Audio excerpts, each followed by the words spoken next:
और बजू ये शायद ये ताकत भी बन गई है, क्योंकि देखिए हिंदुस्तान को हमेशा कहा जाता था कि बैट्समैन की कंट्री है, स्पिनर्स की कंट्री है, बड़े से बड़े दिग्गज बैट्समैन आए, दिग्गज स्पिनर्स आए, लेकिन जब तेज गेंदबाजी की बात होती थी, कपिल देव हो गए, जहीर खान, जवाहरलाल श्रीनाथ, बहुत सारा तेज गेंदबाज आपको दिखे नहीं। अब अचानक से ये हाल है कि मतलब आपको समझ ही नहीं आता कि क्या करें। इसका कितना श्रेय आप विराट कोहली की कप्तानी को देते हैं टेस्ट क्रिकेट में तेज गेंदबाजों की ये पौध खड़ी करने के लिए? देखिए, मैं विराट से पहले मैं क्रेडिट देना चाहूंगा भरत अरुण को और उनके साथ जो नीचे टीम काम कर रही है एनसीए में, क्योंकि एनसीए एक बिल्कुल जो भरत अरुण इंडियन टीम के बॉलिंग कोच है, उनकी नज़र बड़ी अच्छी है और वो उन्होंने वो लड़के चुने जो 140-45 जो है वो करीबन बॉलिंग कर सकते हैं एट एनी टाइम।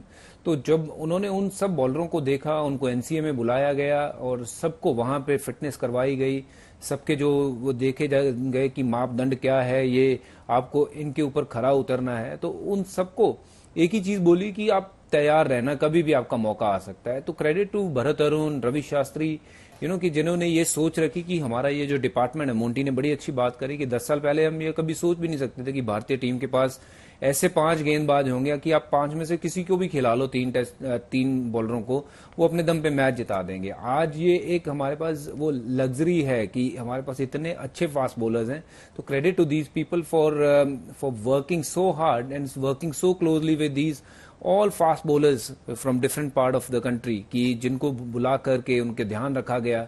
और आज देखिए 1.5-2 साल पहले सिराज का कहीं नाम नहीं था, सिर्फ वो आईपीएल खेलते थे, बट अब सिराज को तैयार किया गया है इस पूरे इंटरनेशनल क्रिकेट के लिए। एंड नाउ यू सी कि मुझे लगता है कि जैसी वो बॉलिंग कर रहे हैं, मैंने आईपीएल में बहुत कम ऐसे बॉलर देखे हैं जो कंसिस्टेंट बेसिस पे एंड्रे रसल जैसे बल्लेबाज को लगातार आकर के यॉर्कर पे यॉर्कर कर रहे हो और डरा के रखा हो। तो ऐसा दबदबा सिर्फ जसप्रीत बुमराह का देखा या मलिंगा का, बट तीसरा बॉलर मैंने अभी रिसेंटली मोहम्मद सिराज देखा। इसलिए मैं चाहता हूं कि मोहम्मद सिराज खेलें, क्योंकि वो उस कॉन्फिडेंस के ऊपर सवार है और उसका भरपूर फायदा जो है भारतीय टीम को मिल सकता है। तो ये बहुत बड़ा ट्रांजैक्शन हुआ है, जो फास्ट बॉलिंग जो है वो इवॉल्व हुई है। हाँ, स्पिनर जो है वो आने कम हो गए हैं, कहीं ना कहीं स्पिनर्स के ऊपर भी काम करना चाहिए कि भारतीय टीम के पास और बड़ा पूल हो स्पिनर्स का। But yes, it's so good to see lot of the fast bowlers are coming up and taking wickets and winning game for their respective teams in Ranji Trophy, and then when they play for India, they're doing the same for Team India as well. मोटी, Southampton के मैदान के बारे में थोड़ा सा बताइए। हालांकि इंग्लैंड का अगर आप रिकॉर्ड्स देखें मैदानों की, तो साउथहैम्पटन ऐसा है जहां पर बैट्समैन एंजॉय करते हैं, वहां पे तेज गेंदबाजों को उतनी सफलता नहीं मिलती जितनी शायद लॉर्ड्स में या ट्रेंट ब्रिज में या एजबेस्टन में या इवन ओल्ड ट्रैफर्ड में मिलती हो। 2 टेस्ट मैच इंडिया खेला है यहां पर। 2014 में खेले जिसमें मोइन अली ने 8 विकेटें ली, इंडिया हार गया। 2018 में खेले, मोइन अली ने 9 विकेटें ली, इंडिया हार गया। मतलब उनके स्पिनर्स ने, इंग्लैंड के स्पिनर्स ने बेहतर परफॉर्म किया। तो ये जो विकेट आपको दिखती है, और चूंकि ये जून है, ये first half of the summer है, क्या इस पे स्पिनर को मदद मिलेगी? कंडीशंस ऐसी होंगी जो स्पिनर्स को मदद मिलेगी? आई थिंक डिपेंड है कैसी लाइन वो डालेंगे। अभी हम देखो लॉर्ड्स टेस्ट मैच में जब सेंटर ने बॉलिंग डाली थी, जस्ट 10% उसकी डिलीवरीज स्टंप को हिट कर दी थी। पर जब वो दूसरे मिस्टर अजाज पटेल ने जब वो एजबेस्टन में खेले थे, वो आई थिंक ओवर 25% थोड़ी क्लोज विकेट टू विकेट वो बॉल डाल ले थे, एंड ऐसे 1-2 विकेट वो निकाल पाए। सो आई थिंक ये बहुत इंपॉर्टेंट होएगा जडेजा को कैसे वो लाइन डालेंगे जब वो खेलेंगे। And I think off stump middle end off stump ये लाइन अच्छी रहेगी, बिकॉज इतनी गेंदबाजी को घुमानी नहीं पड़ेगी, and J with the arm थोड़ा स्लाइड हो जाएगी, वो फिर एलबीडब्ल्यू भी हो सकते हैं। सो लाइन का बड़ा इंपॉर्टेंट है क्या बोलेंगे, बिकॉज आप यही चाहते हैं दैट विकेट्स को हिट करे और थोड़ा सा टर्न होए।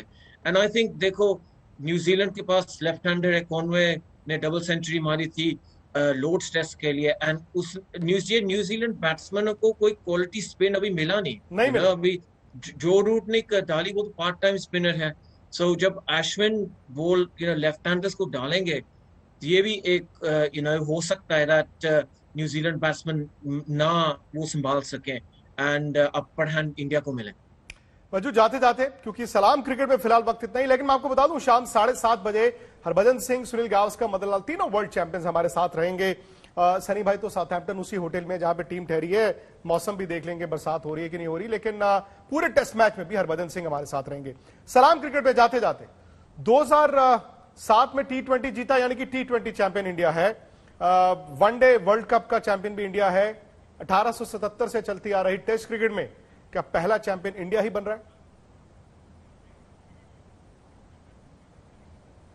देखिए, जब आप पहली बार कोई चीज जीतते हो तो बहुत खास होती है। 2007 वाला वो वर्ल्ड कप बहुत देर तक याद रहेगा, चाहे उसके बाद हम कुछ जीते नहीं है, बट अगर 4 वर्ल्ड कप और जीत भी जाएंगे, पर पहले वाला जो है वो हमेशा याद रखा जाता है। जैसे 83 की बहुत ज्यादा अहमियत है भारतीय क्रिकेट में। तो आज भारतीय टीम के पास ये मौका है, क्योंकि पहली बार ये टेस्ट श्रृंखला, जिसको हम कहते हैं कि वर्ल्ड कप हो रहा है टेस्ट क्रिकेट का, तो उसमें अगर भारतीय टीम जीतती है, ट्रॉफी जीतती है, तो पहली बार वर्ल्ड चैंपियन बनती है। तो ये आने वाली कई जनरेशन्स तक ये चीज को याद रखा जाएगा, विराट कोहली और उनकी टीम को। तो मैं दुआ करता हूं कि आप जब आइए ये ट्रॉफी लेके आइए, ताकि आने वाली जनरेशन जो है वो काफी आप लोगों से सीख के इस गेम को और अच्छे तरीके से आगे लेके जा सके।